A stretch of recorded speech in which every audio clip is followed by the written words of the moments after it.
जो लड़के की मौत हुई है उसके जो माता है वो बता रही थी। भाई से भी हमने बात की। यहाँ पर देखिए मेरे पिताजी कई लोग यहाँ पर जुट गए हैं, लेकिन आप दिखाइए, तस्वीरों से दिखाइए, घुमा कर दिखाइए।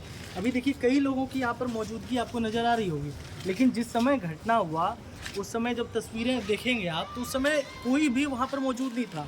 दोनों जो है निर्मम हालत में उस जगह पे पड़े हुए थे। मुझे तो लगता है कई समय बाद कोई उठाने भी आया हो। कोई जिस कंडीशन में जैसे हमको जानकारी हुई, वहाँ से मैं जब आता हूँ वहाँ देखा हूँ जिससे कोई मदारी खेल दिखाता है ना, उस समय के चारों तरफ से लोग थे। उन बच्चों को कोई टच नहीं कर रहा था। सबके पास सब कुछ सुविधाएं हैं और किसी और के पास होता है। एक चीज़ और भी बता रहे हैं, इसमें एक दो व्यक्ति शामिल नहीं है, इसमें पूरी गैंग शामिल है।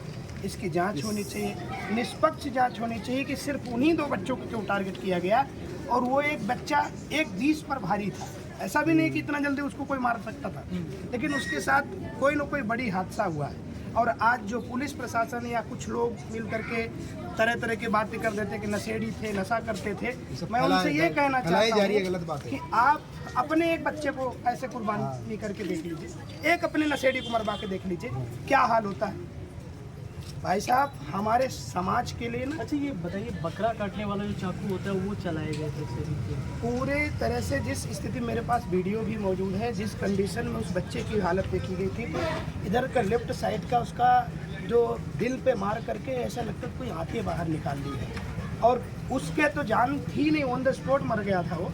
दूसरा वाला भाई जो उसका वहाँ तड़प रहा था, वो बार बार देख रहा था, उसकी भी पूरी आंखें होती बाहर निकल गई थी। जिस कंडीशन में समाज मूक दर्शन खड़ा था, क्यों प्रशासन नहीं आ रही थी, पुलिस नहीं आ रही थी। अभी यही प्रशासन बाद में आई है, जिस तरीके से एक्शन लिया है, जितना एक्शन में आकर के, तो यदि इस तरीके से व्यवस्थाएं की जाती पहले से ही तो मेरे ख्याल से शायद कुछ हो सकता था, बच्चा बच सकता था।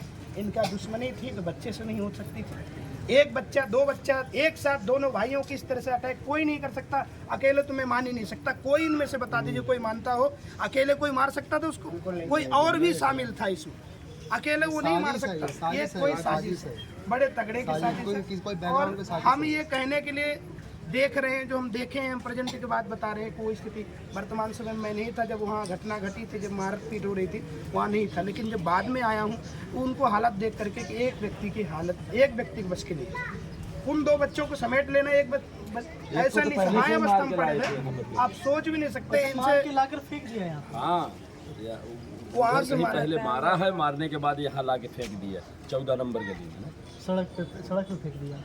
हैदर नाम का लड़का था, हैदर लेकर आया था, हैदर लेकर आया था और उसने सड़क पर ही जो है मतलब फेंक दिया मार के। गाड़ी को धोने लगा। और गिरफ्तारी हुई है मोहम्मद शाहरुख पंडित जी।